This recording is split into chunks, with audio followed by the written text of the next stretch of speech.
Hello and very good evening, everyone. I hope you all are doing very good and preparing for your boards plus your CUET exam.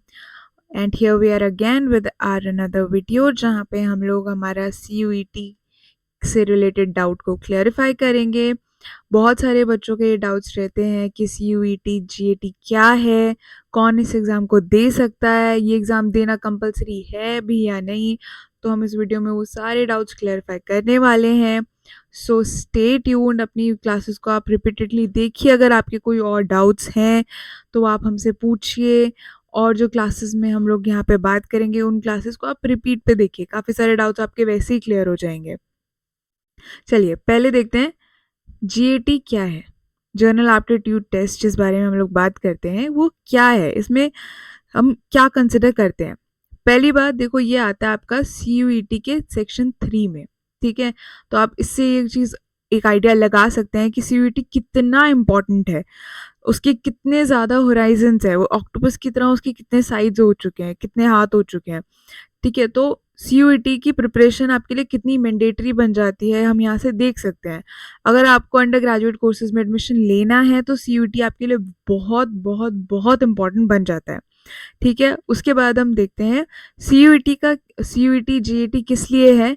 ये आपको help करता है universities में admission लेने के लिए, under graduate programmes के लिए। ठीक है, अगेन एंड अगेन हम लोग ये देखते आ रहे हैं कि सीयूईटी कितना इम्पोर्टेंट है। अब इसका एक जीएटी आपका जनरल एप्टीट्यूड टेस्ट जो है ये कितना इम्पोर्टेंट हो गया है अब हमारे लिए। फिर देखो क्या है जीएटी, क्या है आपका, इसके अंदर आपके ना 4 सेक्शंस होते हैं। पहला आपकी general knowledge and current affair, फिर आपकी जनरल मेंटल एबिलिटी, फिर आती है आपकी numerical ability and quantitative ability.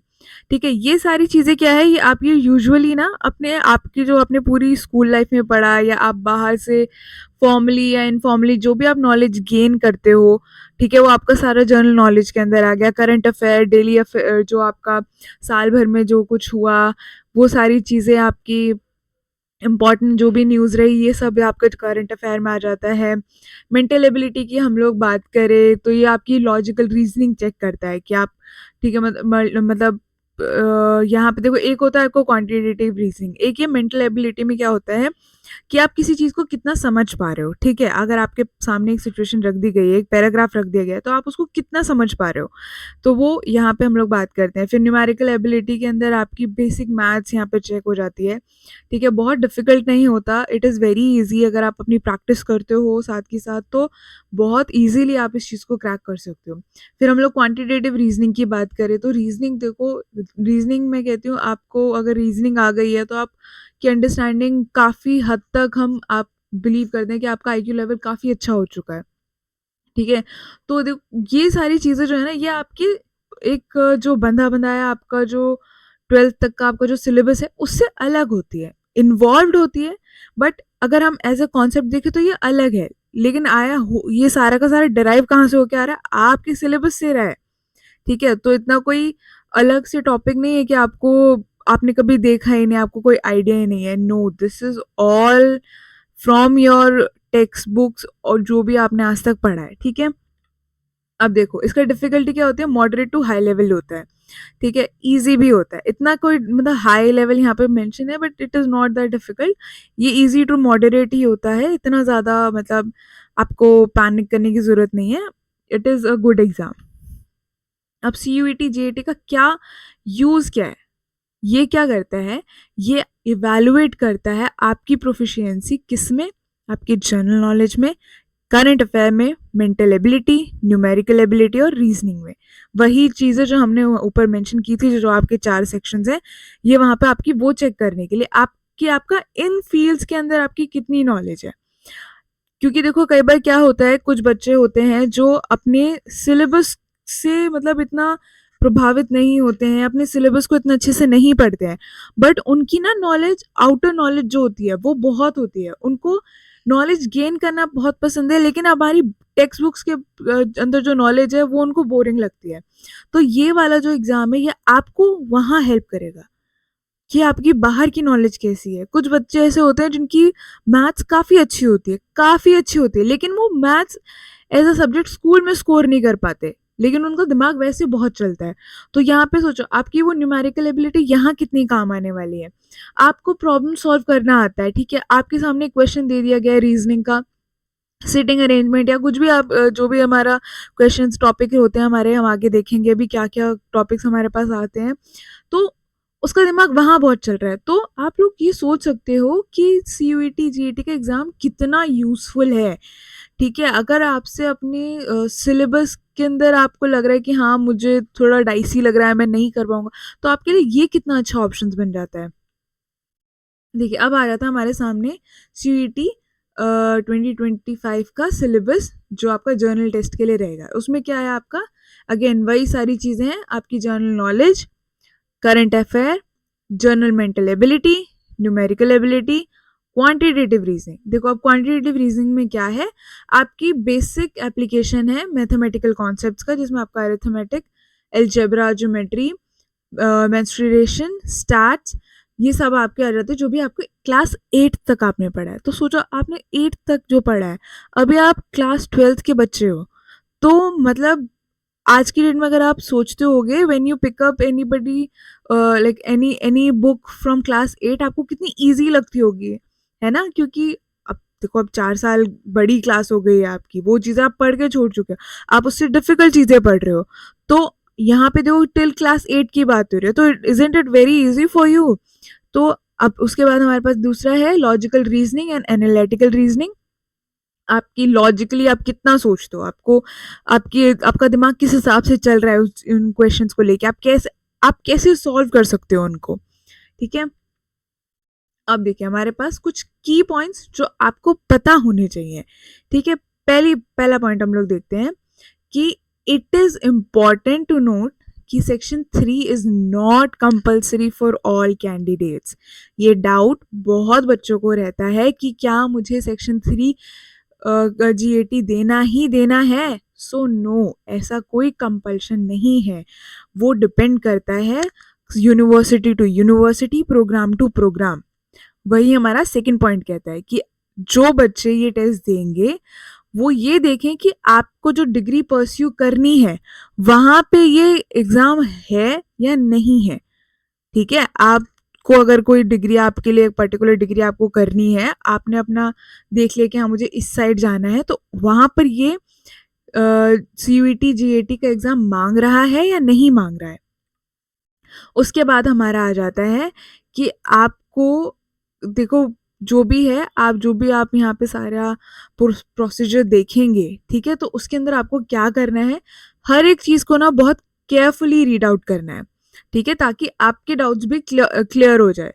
जो भी हमारे ऑफिशियल सर्कुलर्स आते हैं या फिर जो प्रोस्पेक्टस हमारे निकाले जाते हैं बाय द यूनिवर्सिटी, वो एडवाइज्ड है कि आप उन्हें पढ़ें, अच्छे से पढ़ें, सो दैट कोई भी किसी भी तरीके का डाउट आपके दिमाग में ना रह जाए। आपको बाद में ऐसा मतलब पैनिक ना हो कि मैंने क्या भर दिया, क्या नहीं भरा, मेरा क्या रह गया। यही सोचते सोचते ना काफी सारे बच्चे ना अक्सर अपना एडमिशन छोड़ देते हैं। ठीक है, उन्हें लगता है कि हाँ कल देखेंगे, कल देखेंगे, कल देखेंगे, कल पे मत छोड़ो। ठीक है, अपना जो भी आपको आगे कोर्स करना है उसके बारे में अपने आप को ना अपडेटेड रखो। बहुत बच्चों के साथ ऐसा धोखा हो जाता है कि उनको लगता है कि हाँ चलो देख लेंगे या कर लेंगे, और अपने प्रोसीजर को ठीक से नहीं पढ़ते। फिर उसके बाद उनके साथ क्या प्रॉब्लम होती है, वो फिर ना एडमिशन नहीं ले पाते, फिर उनको ओपन यूनिवर्सिटी से अपना ग्रेजुएशन शुरू करनी पड़ती है, क्योंकि साल तो किसी को वेस्ट करना नहीं है। तो ऐसी गलती आप ना करो, आपके साथ ऐसा ना हो, तो इट इज़ बेटर कि स्टे अपडेटेड। जो भी आपके ऑफिशियल वेबसाइट्स पे जो भी सर्कुलर्स आते हैं उन सबको आप ठीक से पढ़ो।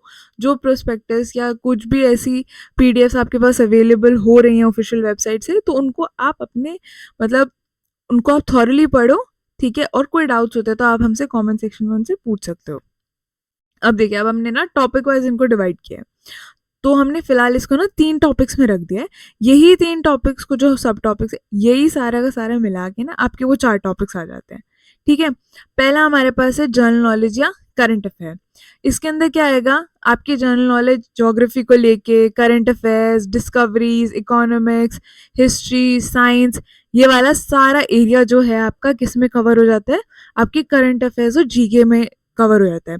देखो जीके हम लोग बचपन से पढ़ते आ रहे हैं, है ना, वो जो टॉपिक्स हमने जो हमारे को क्लास 6 7 तक हम लोगों ने पढ़े हैं, वो भी काफ़ी सारी चीज़ें इसमें आ जाती हैं कभी कभी। लेकिन अगर आपकी करंट अफेयर में आपका इंटरेस्ट है, जीके और करंट अफेयर में, तो ये बहुत अच्छा ऑप्शन है अपने अपने अपने इंटरेस्ट को और ज़्यादा बूस्ट अप करने का। क्योंकि आप अपने एग्जाम के लिए जब तैयारी करोगे ना, आपको बड़ा मजा आएगा ये सारी चीज़ें पढ़ने में। Knowledge is knowledge is the most important thing. और या फिर मैं कहती हूँ, आज की डेट में अगर आपके पास नॉलेज नहीं है तो people already assume you to be dumb. ठीक है, तो अपनी नॉलेज जितनी हो सके होराइजन उसको बढ़ाओ। उसके बाद आती है हमारी रीजनिंग। रीजनिंग में हमारे पास है analytical reasoning, direction, arrangement based, series and coding, और भी आपके टॉपिक्स इसके अंदर आएंगे। ये हम कुछ सब टॉपिक्स के बारे में हम लोग बात की है। ठीक है, ये इनका क्या है, देखो इनको सॉल्व करना इतना डिफिकल्ट नहीं होता, आपको क्वेश्चन समझना पड़ेगा। If you are able to understand the question, तो कुछ फॉर्मूलाज होते हैं, शॉर्टकट्स होते हैं, जो आप यहाँ पे अप्लाई करके बहुत इजीली अपने क्वेश्चंस को सॉल्व कर सकते हो। The most important thing reasoning में क्या है, आपको क्वेश्चन ठीक से पढ़ना है, आपको क्वेश्चन को समझना है। उस रीजनिंग का क्वेश्चन ही होते हैं जो बच्चे को घुमा देते हैं। अदरवाइज रीजनिंग में ऐसा कुछ नहीं है, इतना कोई डिफिकल्ट नहीं है। उसमें अपने अपने शॉर्टकट्स हैं, उसको कैसे क्वेश्चन को सॉल्व करना है, सब कुछ रीजनिंग में आ जाता है, एज लॉन्ग एज आप क्वेश्चन को ठीक से पढ़ना शुरू करें। फिर हम लोग क्वांटिटेटिव एप्टीट्यूड की अगर बात करते हैं, तो क्वांटिटेटिव एप्टीट्यूड में आपका क्या आ जाता है, मेंसुरेशन, ज्योमेट्री, ठीक है, आपकी SI CI, आपका statistics, time and work, mixture and allegation, तो ये आपको क्वांटिटेटिव के अंदर आ जाता है। आपकी मैथमेटिक्स इसमें काफ़ी हद तक आ जाएगी। और भी इसमें टॉपिक्स होते हैं, तो लेकिन सारा का सारी ये जो जितनी भी चीज़ें हैं ना, मैथ्स अगर आपको मैं कहती हूँ, आपकी मैथ्स नॉलेज चेक करेगी क्लास 10th तक की। ठीक है, अगर हम हमारे क्वांटिटेटिव की भी बात करें, तो आपकी 10th तक की मैथ्स जो है वही चेक होगी, उससे ज़्यादा डिफिकल्ट नहीं आता है पेपर। ठीक है, आपसे बिल्कुल वो 11th 12th का नहीं पूछने वाले हैं, डेरिवेशंस करो, आप वेक्टर निकालो, ये सारी चीज़ें नहीं पूछने वाले हैं। वो ना एक कंपटीशन का अपना एक जो है डिफिकल्टी लेवल सेट रखते हैं, ताकि बच्चे उसको मतलब पेपर क्रैक कर पाए। क्योंकि देखो एग्जाम को बहुत डिफिकल्ट रख के उनको भी कुछ नहीं मिलेगा, बच्चों ने एडमिशन नहीं मिलेगा आगे, तो इतना डिफिकल्ट नहीं है, एज लॉन्ग एज आपने बस बड़ा अटेंटिव रहना अपना पेपर देते टाइम। अब यहाँ पे ना मैंने एक बार आपके लिए वापस से स्लाइड रेडी की है, जहाँ पे हम लोग बात कर लेते हैं कि CUET के एडवांटेजेस क्या है। तो देखो, पहली बात, पेपर जो होता है ना बहुत वेल डिजाइंड होता है। ठीक है, उसमें कोई मतलब ऐसा नहीं होता कि बस बना दिया है पेपर। पेपर को बहुत अच्छे से डिज़ाइन किया जाता है, सारे जितने भी आपके सेक्शंस हैं उनको ठीक से एनालाइज किया जाता है कि वो कितने यूज़फुल हैं, नॉट जस्ट यूज़फुल, वो कितने मतलब बच्चों से हो भी पा रहे हैं या नहीं। एकदम ऐसे अंधाधुंध कोई पेपर नहीं होता है यहाँ पे रेडी।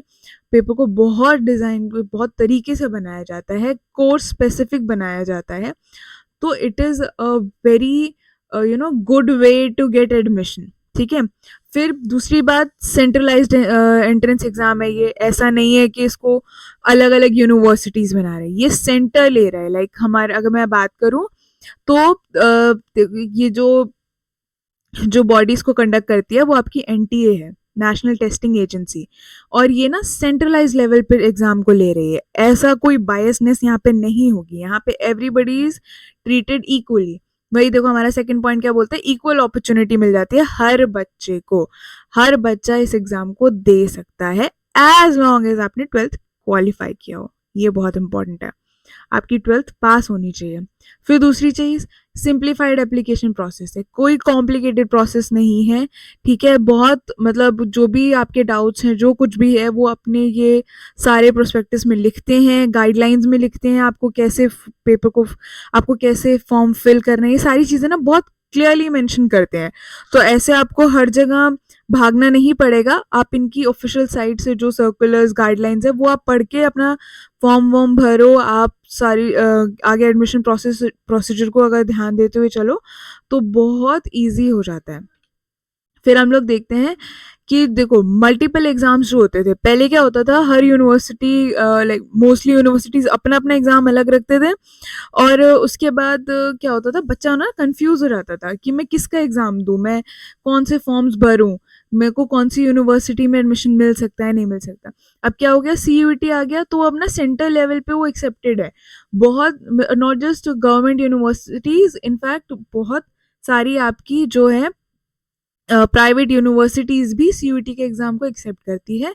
तो उससे क्या हो गया, आपको सिर्फ सीयूईटी का एग्जाम अपने फॉर्म फिल करने, एग्जाम के लिए अपेयर होना है, उसके बाद आप ना अपने कोई जो भी कॉलेज में आपको एडमिशन लेना है, आप उन कॉलेजेस का जो है एप्लीकेशन फॉर्म को भर सकते हैं। और वहां पे एक्सेप्ट क्या होगा, आपका आपका सीयूटी का ही एग्जाम एक्सेप्ट हो जाएगा। ऐसा नहीं होगा कि आपने अलग अलग यूनिवर्सिटीज के फॉर्म्स भरे हुए हैं, अलग अलग आप एग्जाम दे रहे हो, एक ही एग्जाम आपको काफी जगह तक हेल्प कर देता है। फिर अवेलेबिलिटी ऑफ कोर्सेज बहुत बढ़ जाता है, काफ़ी सारे नए नए कोर्सेज आते रहते हैं time to time, in fact time relevant आते हैं कि हाँ आपको फ्यूचर में उनकी हेल्प है या नहीं। फिर आपके ट्वेल्थ के मार्क्स के ऊपर डिपेंडेंसी कम हो जाती है। जैसे पहले क्या होता था कि डीयू में एडमिशन अगर आपको चाहिए तो आपके ट्वेल्थ के मार्क्स कितने हैं उस पर डिपेंड करता है।